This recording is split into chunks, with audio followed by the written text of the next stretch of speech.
Star news Marathi, नवे पाऊल नवी दिशा. कुर्लीच्या अजय शेठ डिसले यांचा धमाका. शिवसेना जाहीर पक्ष प्रवेशावेळी नेमकं काय घडलं? तुम्हाला सोने खरेदी करायचंय तर मग चला विट्याच्या ओम ज्वेलर्स मध्ये. विट्यातील प्रथमच सोन्याचे 100% BIS 916 hallmark jewellery showroom. HUID प्रमाणित सर्व दागिने. सोने तारण कर्ज योजना ही सुरू. तर मग एक वेळ अवश्य भेट द्या. आमचा पत्ता ओम ज्वेलर्स, सराफपेठ, बँक ऑफ महाराष्ट्र समोर विटा. संपर्क श्री भगवान ढमाले गार्डीकर, डॉक्टर विशाल शिंदे मोराळे. सोनाई चॅरिटेबल ट्रस्ट पलूस सर्वधर्मीय मोफत सामुदायिक विवाह सोहळा बुधवार दिनांक 13 मे 2026 रोजी दुपारी 1:15 मणी मंगळसूत्र, कपडे, संसार उपयोगी साहित्य, भांडी, जेवण, स्पीकर, मंडप आदींची मोफत सोय. विवाहस्थळ Shivparvati multipurpose hall, Tasgaon Karad road, Palus, Sandgewadi. संपर्क आपल्या स्क्रीनवर.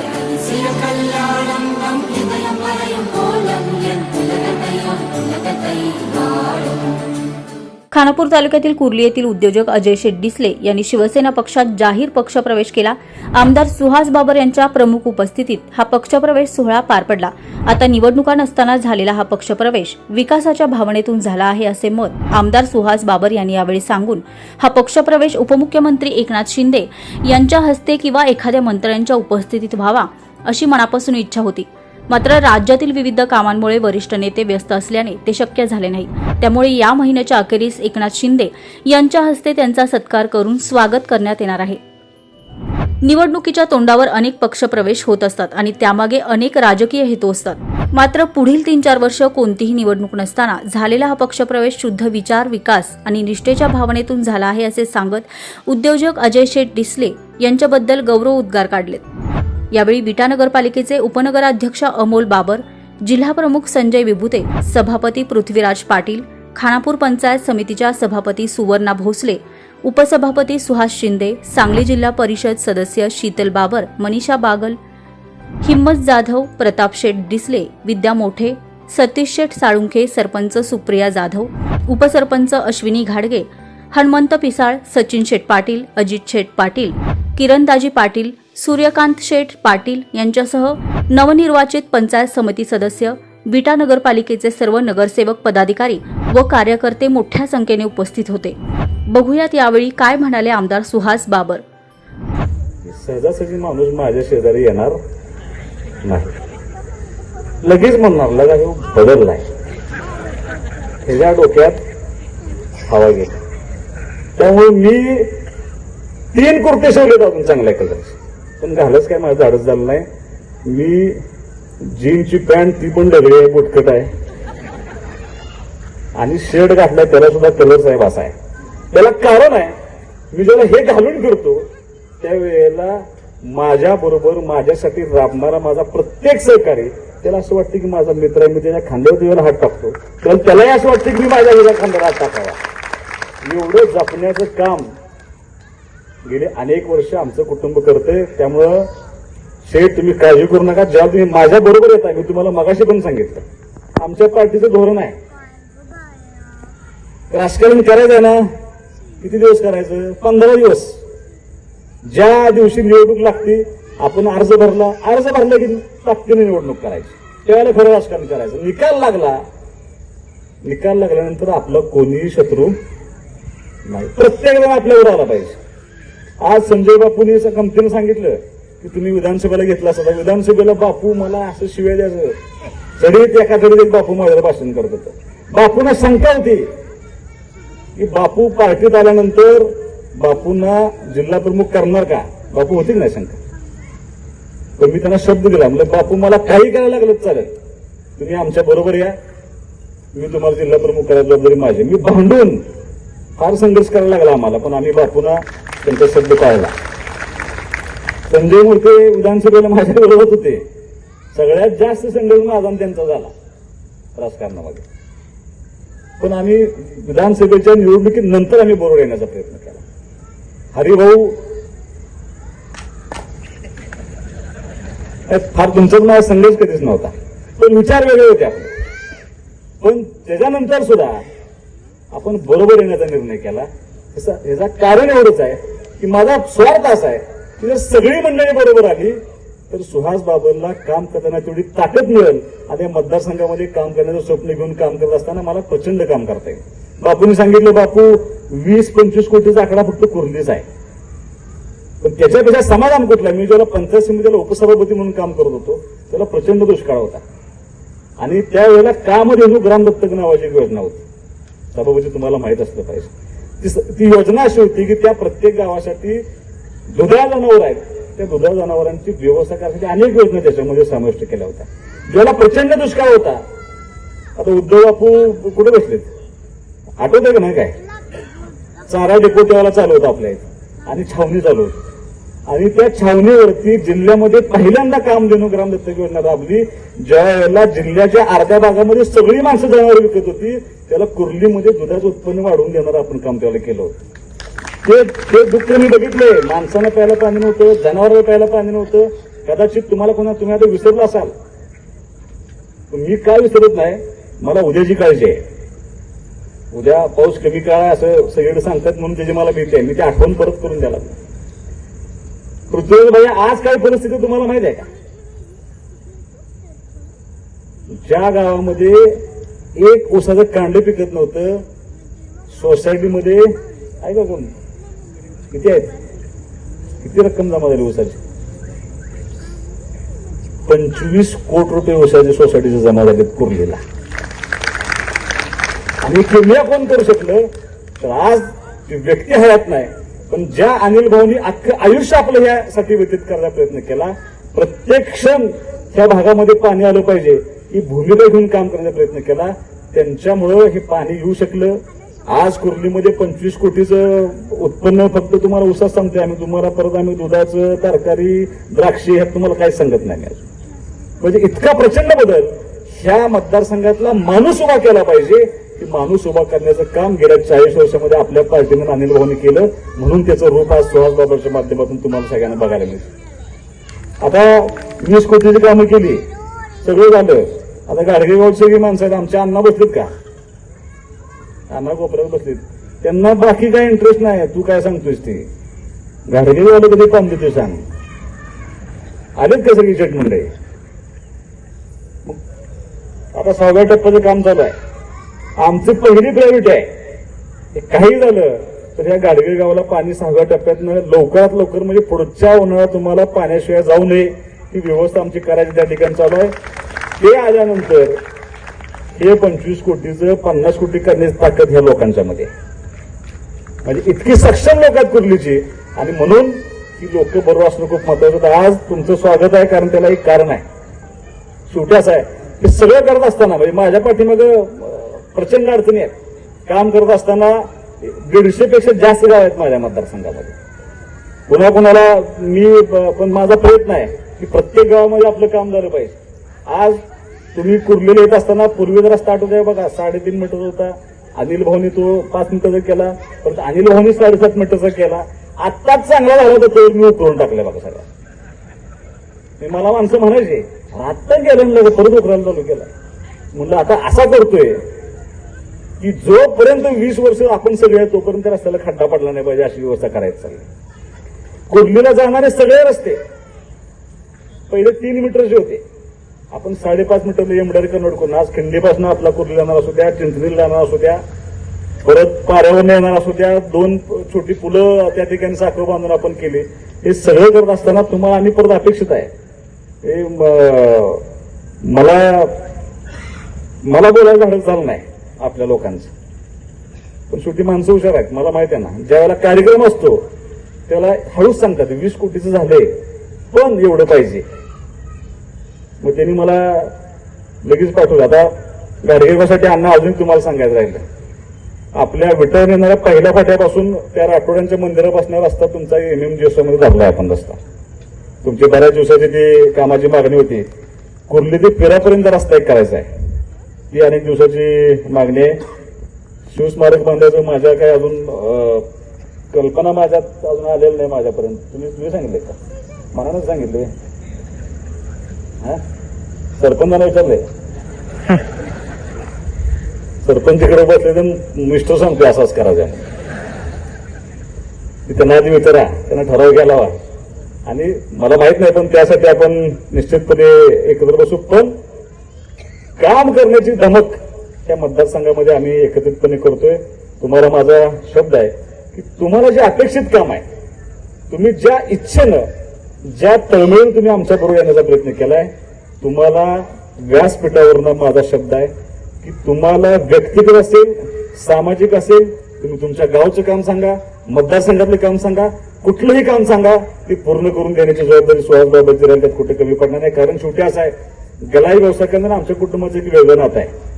अनिल भाऊनी ते जपण्याचा प्रयत्न केला, त्याच्यानंतर आम्हीही ती पुढची पिढी जपण्याचा त्या ठिकाणी प्रयत्न करतोय. तुमच्या राज्यभर देशभर अडचणी आहेत. मी परवा विधानसभेमध्ये तो प्रश्न मांडण्याचा प्रयत्न केला, तरी सुद्धा काही ठिकाणी अजून अडचणी चालू आहेत. पण येत्या 15-20 दिवसांमध्ये आदरणीय मुख्यमंत्र्यांच्या बरोबर एकनाथ शिंदे साहेबांच्यावर आपण या निमित्तानं बैठक लावतोय. आणि ती बैठक लावून देशभर काय निर्णय करता येतोय का, यासाठी आम्ही काही दिवसामध्ये तुम्हाला सर्वांना एकत्र घेऊन मी मिटिंग करतोय.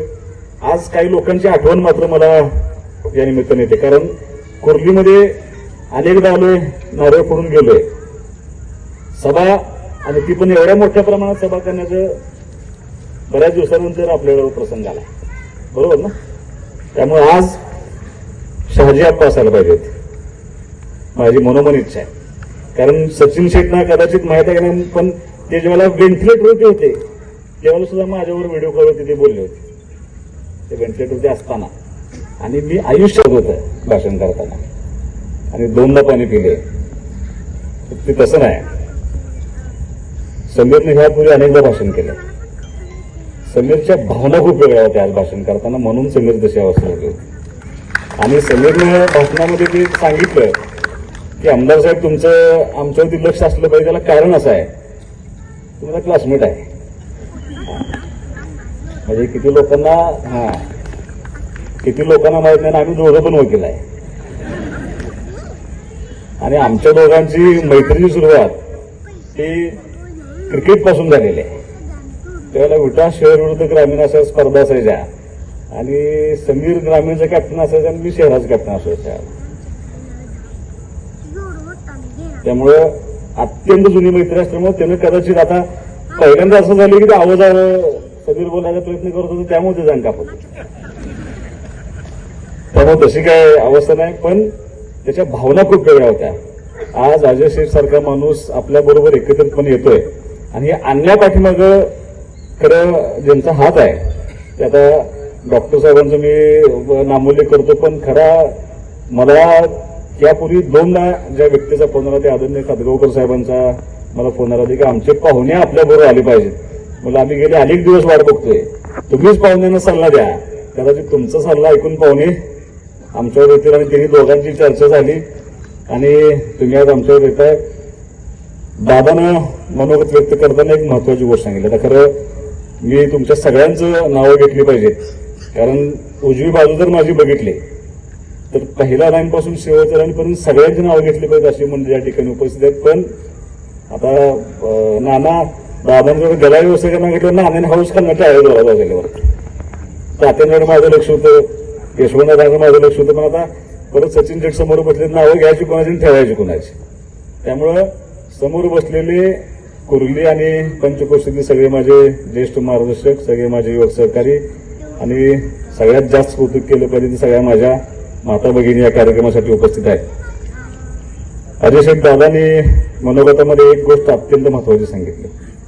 निवडणुकीच्या टप्प्यामध्ये अनेक पक्षप्रवेश होत असतात, आणि त्या पक्षप्रवेशाच्या पाठीमागे काहीतरी हेतू असतो. एकतर राजकीय नेत्याचा हेतू असतो, किंवा जे प्रवेश करणार आहेत त्या कार्यकर्त्यांचा काहीतरी हेतू असतो. पण आजपासून 4 वर्ष कुठलीही निवडणूक नाही, आणि कुठलीही निवडणूक नसताना तुम्ही ज्या वेळेला पक्षप्रवेशाचा निर्णय करता त्यावेळेला तुमच्या त्या पक्षप्रवेशाचा हेतू अत्यंत शुद्ध आहे, ते घेणाऱ्याचा सुद्धा शुद्ध आहे, आणि पक्षप्रवेश करण्याचा शुद्ध आहे. मी अनिल भाऊंच्या सगळ्या पार्टीच्या वतीनं, या मतदारसंघातल्या तमाम जनतेच्या वतीनं तुमचं मनापासून आमच्या पक्षामध्ये, आमच्या कुटुंबामध्ये मनापासून तुमचं मी स्वागत करतो. कारण शेवटी हा प्रवेश होतोय ते अपेक्षेशिवाय, शेवटी असं आहे, आता मी दादा तुम्हाला काय देणार आहे,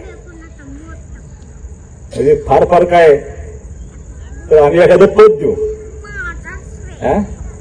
आणि जर परत आता तुम्ही मी तुमच्या बाकी अपेक्षा करणं चुकीची आहे, तुम्ही तर मीच काय देऊ शकत नाही. मी काम मात्र मजबूत देऊ शकतो साहेब. तुम्ही कुर्लीसाठी किंवा तुमच्या ह्या सगळ्या तुम्हाला आमच्या बरोबर आल्यानंतर तुम्ही ह्या गावासाठी काही काम मागा, ती द्यायची जबाबदारी मात्र सुहास बाबरची 100%.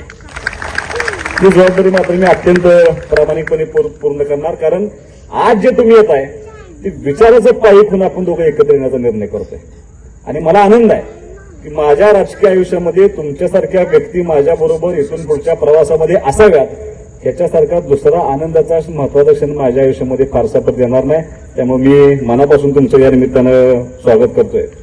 एक काळ असा होता की सगळं सुरळीत चालू असताना अनिल भाऊंचं आपल्यातनं अनिल भाऊ निघून गेले.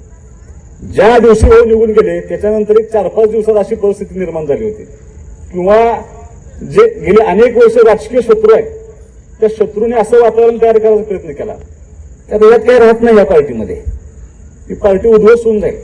10 दिवसाचा विषय म्हणले, काही राहणार नाही म्हणले, सगळं संपून जाईल. त्यांच्यात कोणाला मेळ लागणार नाही, ज्येष्ठ लोक काय ते त्यांना सांभाळणार नाही, असं इतका त्याचा भयानक प्रचार केला की सगळ्यांना असं वाटत होतं की गेल्या 40 वर्ष ज्या माणसाच्या विचारावरती आणि कामावरती निष्ठा ठेवून ही पार्टी टिकली होती ती पार्टी दुर्दैवानं संपते का काय, अशा अवस्थेत असताना मला तुम्हाला सांगायला अत्यंत आनंद होतो. आणि मी ते प्रत्येक भाषणामध्ये माझं सांगतो, मी प्रत्येक मनोगतामध्ये माझं मी सांगत असतो. मला असं वाटायचं ज्यावेळेला आमच्या कुटुंबात निर्णय झाला की विधानसभेची निवडणूक लागल्यानंतर ह्या पार्टीचं नेतृत्व कुणी करायचं, कारण दादानं मगाशीच सांगितले अनिल भाऊंची पार्टी अशी पार्टी आहे की त्याला मालक कोण नाही. आज सुहास बाबर या ठिकाणी उपस्थित आहे, त्याला कारण आहे अनिल भाऊंची पार्टी उपस्थित आहे.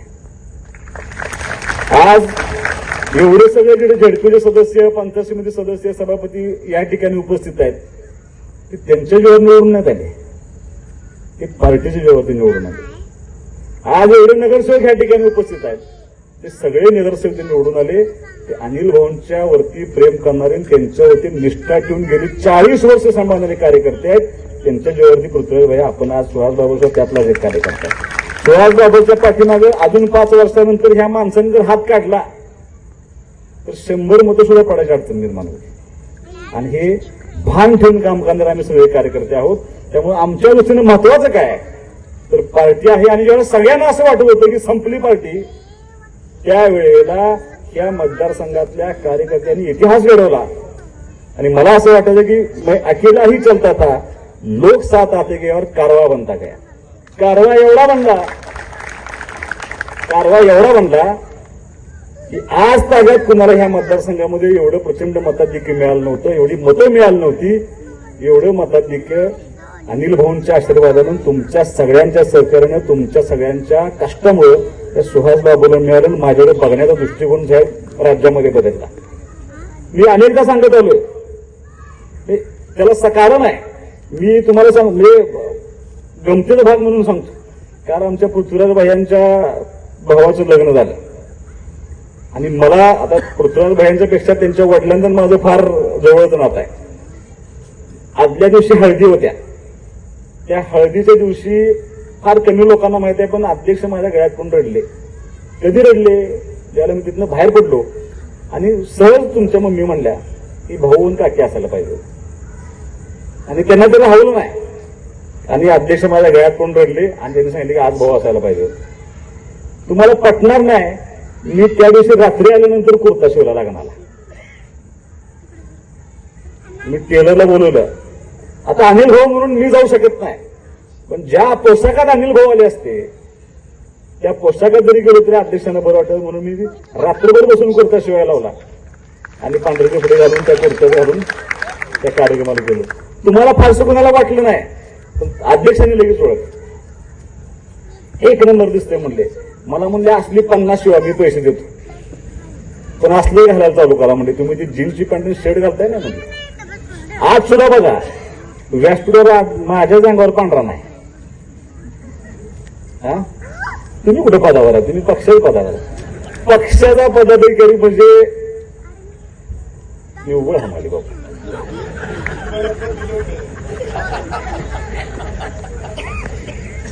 त्यामुळे जे लाभाच्या पदावरती आहेत त्या लाभाच्या पदावरती पांढरे कपडे न घालणारा एकमेव कोण असेल तर मी आहे साहेब. त्याला कारण आहे का मला कुर्ता घालणं, मी आज सोय ठरवलं होतं की आज कुर्ता घालून जायचं, माझं मनच होईना. मला आज सकाळी गुंडे सांगितलं की नाही म्हणलं की कुर्ताच पाहिजे म्हणलं. कुर्ताच बाबा म्हणले मला कुर्ता घातल्याची एक अडचण आहे म्हणलं. आज प्रत्येकाला असं वाटतं अरे हे माझा दोस्त आहे, हे आमदार नाहीच, हे माझ्या घरातला माणूस आहे. प्रत्येकाला असं वाटतं की माझ्या कुटुंबातला माणूस आहे. मी कुर्ता घातला बरोबर एकनाथ शिंदे साहेबांच्यावर आपण या निमित्तानं बैठक लावतोय आणि ती बैठक लावून देशभर काय निर्णय करता येतोय का यासाठी आम्ही काही दिवसामध्ये तुम्हाला सर्वांना एकत्र घेऊन मी मिटिंग करतोय. आज काही लोकांची आठवण मात्र मला या निमित्ताने येते, कारण कुर्लीमध्ये अनेकदा आलोय, नारळ फोडून गेलोय सभा, आणि ती पण एवढ्या मोठ्या प्रमाणात सभा करण्याचं बऱ्याच दिवसानंतर आपल्याला प्रसंग आला, बरोबर ना. त्यामुळे आज शहाजी आप्पा असायला पाहिजे होते, माझी मनोमन इच्छा आहे. कारण सचिन शेट्टना कदाचित माहित आहे नाही, पण ते जेव्हा व्हेंटिलेटरवरती होते त्यावेळेला सुद्धा माझ्यावर व्हिडिओ कॉल होते, ते बोलले होते ते व्हेंटिलेटरवरती असताना.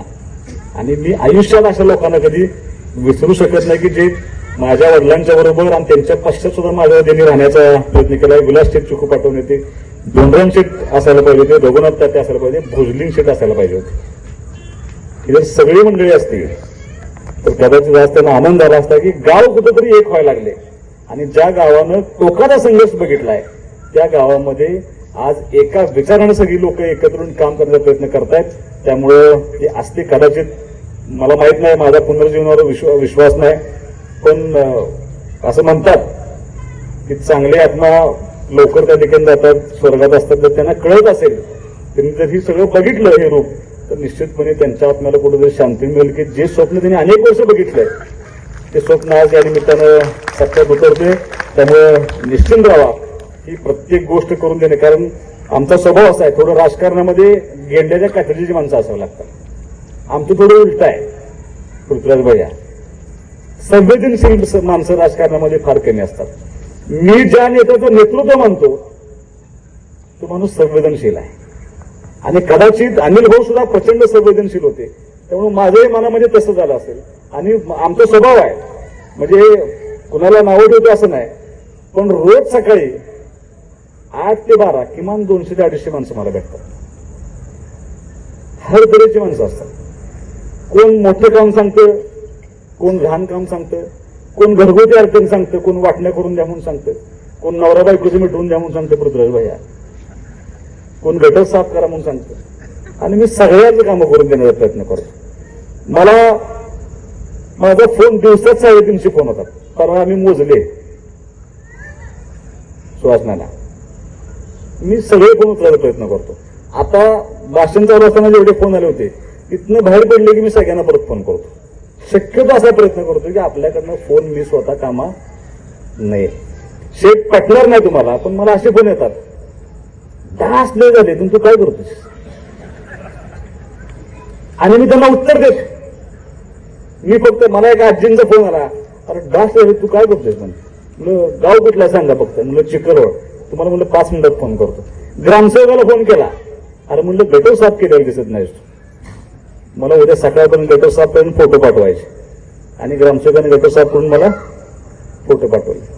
3:30 एका विठलापूरच्या माणसानं फोन केला, नाव सांगणं बरोबर नाही.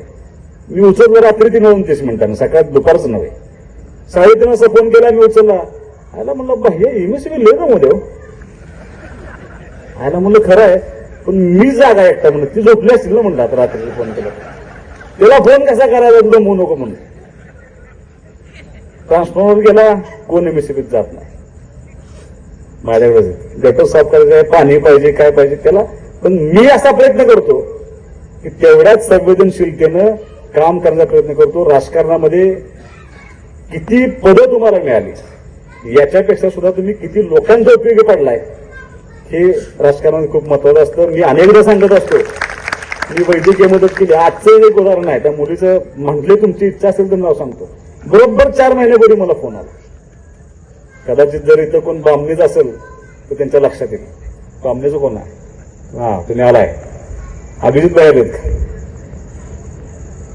मला एक फोन आला मला म्हणली मला 5,000 रुपये पाहिजे.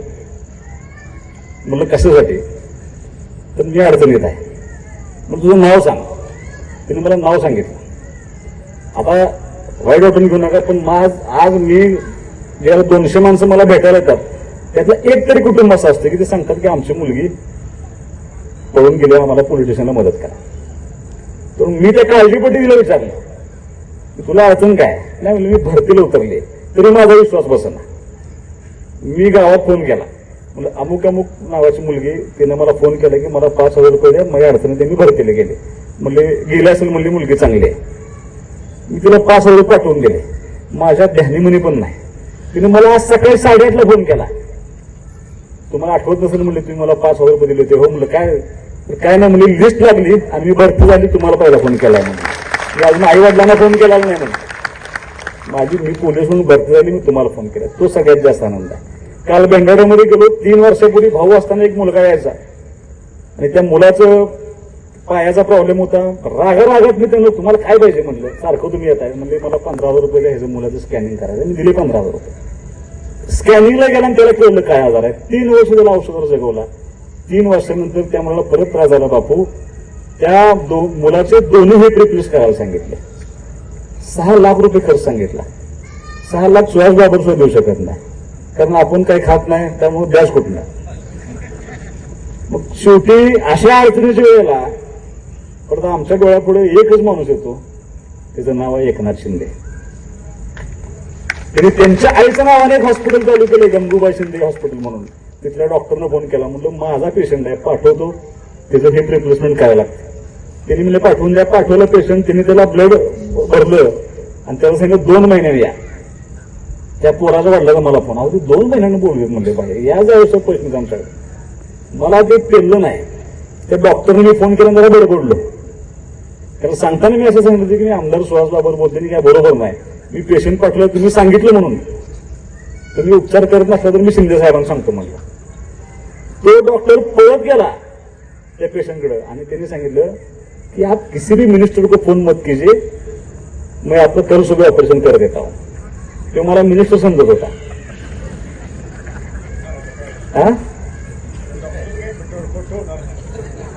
डॉक्टर खोटं या करून आपलं काय करायचं, आपलं हे रिप्लेसमेंट झाल्याचे मतलब आहे आपलं. आणि त्याचं ऑपरेशन झालं, परवा त्याला घरी आणला. त्याची आईची वाक्य फक्त ऐका, एवढंच काम कर, आयुष्यात तुम्हाला परत काही मागत नाही. हे माझ्यासाठी खूप होतं लक्षात. त्यामुळे राजकारणामध्ये काम करत असताना शेवट तुम्हाला सांगायचं कारण एवढं आहे की ती संवेदनशीलता मी जपण्याचा प्रयत्न करतो.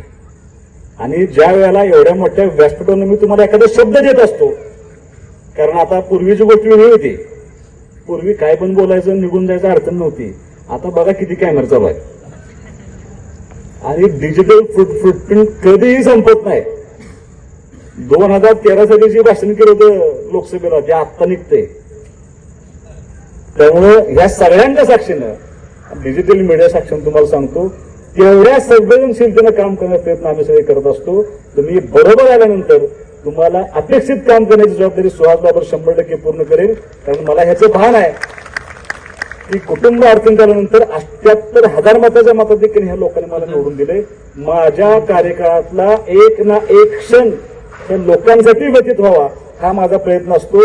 विधानसभेमध्ये ज्या वेळेला मला संधी मिळेल त्या प्रत्येक वेळेला ह्या मतदारसंघाचं जेवढं मला मांडता येईल तेवढं मांडण्याचा प्रयत्न करत असतो. कारण तिथेही माझा वेळ वाया जाऊ नये, तिथेही माझा वेळ सत्कारने लागावा ही त्या पाठीमागची भूमिका असते. त्यामुळे निश्चिंत राहा.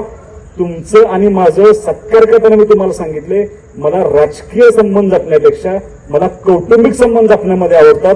तुमचे माझे संबंध जसे ह्यांचे माझे संबंध कौटुंबिक आहेत तसे तुमचे माझे संबंध कौटुंबिक होतील एवढा तुम्हाला अभिवचन या निमित्तानं देतो. प्रत्येक काम करून देण्याचा शब्द या निमित्तानं देऊन तुमचं स्वागत करून मी थांबतो. जय हिंद, जय महाराष्ट्र. स्टार न्यूज मराठीसाठी चंद्रकांत जाधव, विटा. आपल्या परिसरातील लेटेस्ट बातम्या पाहण्यासाठी स्टार न्यूज मराठी YouTube चॅनलला आत्ताच सबस्क्राईब करा.